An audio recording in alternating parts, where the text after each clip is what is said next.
There was a man who spent his entire life trying to make everyone happy, until one day, he realized he had no life of his own. That's exactly what Buddha warned about.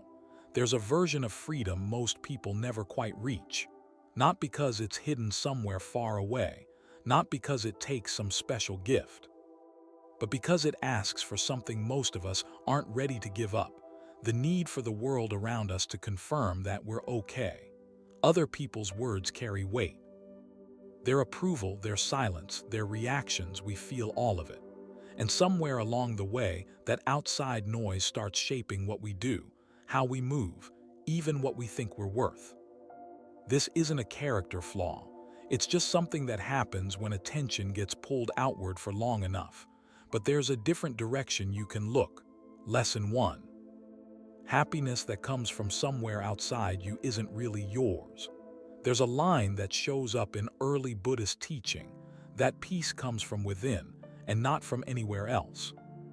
Simple enough on its surface, but watch what happens when the people around you aren't giving you what you expected. The mood shifts, something tightens. That's the tell. When someone else's mood or opinion becomes the thing that decides how your day goes, you've handed something over without quite meaning to. Not to them personally, but to the whole arrangement, to this idea that you need a certain response from the world just to feel settled. No person can do that reliably. Not a close friend, not a partner, not anyone. People change. Situations change. What worked yesterday doesn't always work tomorrow. When the foundation of your peace sits inside you instead of outside you, it doesn't move when other things do. Lesson 2. Being alone doesn't mean something is wrong. There's a tendency to treat solitude as something to fix, fill the silence, stay connected, keep the schedule full. But time alone, real quiet time, not just distraction with the volume off, does something different. It gives your thoughts somewhere to settle. It makes space for noticing what's actually going on inside, rather than just reacting to whatever's happening around you. You don't need to call it meditation or give it a formal name. It's just being present with yourself without needing that to be any particular way. That's where something like clarity actually lives, not in noise, not in constant contact, but in the slow accumulation of time spent with your own experience. Lesson 3. You don't need the room's approval to believe in yourself. There's a teaching that says you deserve the same care and regard you'd offer to anyone you genuinely love. That includes your own sense of self-worth. When that worth gets measured by whether someone complimented you, included you, noticed you, it starts to feel unstable. Because it is unstable, other people are inconsistent. They have their own priorities, their own bad days. The steadier path is learning to recognize your own value from the inside, not arrogance, not pretending things are better than they are. Just a basic willingness to stop outsourcing your sense of okayness to people who were never really in charge of it. The less you need confirmation from somewhere outside yourself, the less power that uncertainty holds over you. Lesson 4. Rejection doesn't tell you your worth. Most of us have felt rejection at some point in a way that sticks. A door that didn't open, a relationship that didn't work out, an effort that wasn't enough for someone.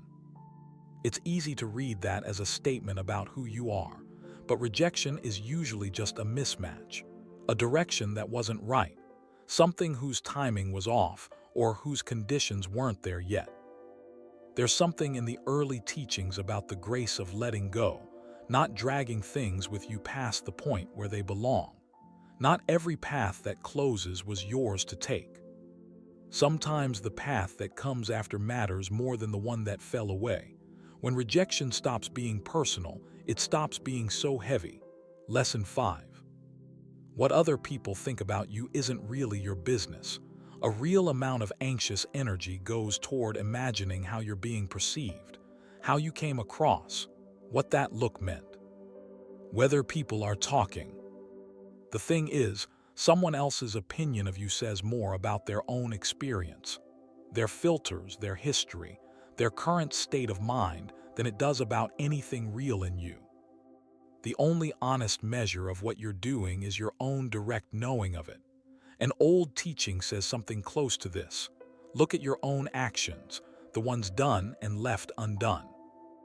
Not at what others are doing, not at whether they're looking at you. The energy that goes into worrying about judgment is real energy. It goes somewhere. When it stops going there, something opens up. Lesson 6. Your peace is not something to trade away to keep other people comfortable. There's a habit some people have of constant accommodation. Adjusting, agreeing, absorbing the preferences of whoever is nearby. At first it seems kind, but after a while something starts running low. You can act with genuine care for others without abandoning your own groundedness. Those two things aren't opposites. In fact, when you engage with people from a place of real steadiness rather than from exhaustion or obligation, what you offer them is more real. A single quiet word that carries honesty in it does more than a long string of words meant only to avoid discomfort. Boundaries aren't walls. They're just a recognition that you also have a life happening inside you. Lesson 7. The one thing you actually have control over is yourself. It's a common source of frustration, wanting a person or a situation to be different, and finding that wanting doesn't move it. You can spend years in that tension. The teaching that keeps showing up in early practice is about ruling your own mind. Not because the outside world doesn't matter, but because it's not actually where your lever is. Your reactions, your interpretations, what you decide to do with the space between stimulus and response, that's where you have real room to work. When you stop expecting to control external things and start paying attention to your own interior movement, the quality of everything shifts. You don't lose your concern for what's happening around you. You just stop being run by it. Over time, this kind of inner work has a strange side effect. The people around you notice something different in how you carry yourself, not because you try to change them, but because steadiness is visible. It has a certain quality that tends to invite reflection.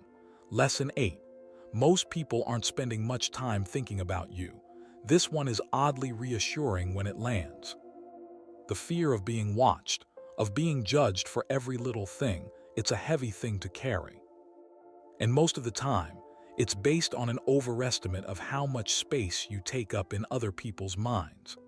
The truth is that the people around you are largely caught up in their own thoughts, their own concerns, their own ongoing experience of trying to figure out how to live. They're not ignoring you out of indifference. They're just busy being themselves. When that settles in, there's a loosening. You don't have to perform so carefully. You don't have to curate how you come across at every moment. You can just be where you are, doing what you're doing, without that layer of self-consciousness running underneath everything. The authentic version of you, the one that isn't shaped by how you think you're supposed to look, tends to connect with people better anyway. There's less distance in it. Lesson 9. Measuring yourself against other people is a loop that doesn't end well. Someone always has more. Someone always seems further along.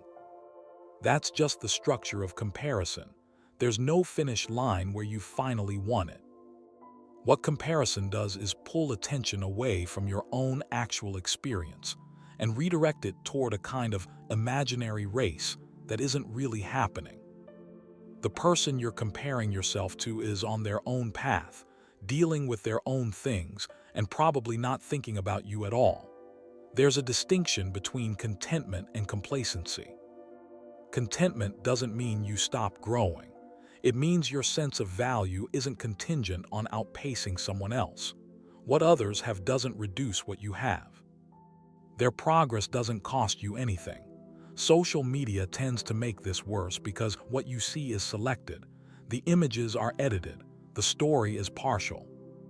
Comparing your inside experience to someone else's polished outside is a guaranteed way to feel like you're falling short of something that isn't quite real. Your own progress, measured against where you were before, that's the only comparison with any weight. Lesson 10. The work that lasts is the inner kind. There's a whole economy built around getting you to need approval, metrics, reactions, public visibility. And it works because some part of the mind responds to it, keeps going back for more. But external validation is structurally unstable. It rises and falls based on factors outside your control, and the part of you that needs it never reaches a point where it's had enough. The teaching that gets at this directly is about what you think becoming what you are, not in a metaphorical way, in a practical, observable way. The shape of your inner experience over time becomes the shape of the life you're actually living. Equanimity is a word that comes up in this territory. It doesn't mean detachment or numbness. It means a certain kind of balance that doesn't require outside conditions to be exactly right in order to hold steady. Praise doesn't lift it off course. Criticism doesn't collapse it. It's just stable because it's rooted in something consistent. That kind of inner foundation takes time. It comes from paying attention to your own reactions, your habits of thought, the places where you're still getting pulled around by things that don't need that much power over you. It doesn't isolate you from others. If anything, it tends to improve how you show up in relationships. Less need, less reactivity, more genuine availability. The work isn't finished. It doesn't have an arrival point, but that's the direction. The attention is here now with what's actually present. That's enough to work with.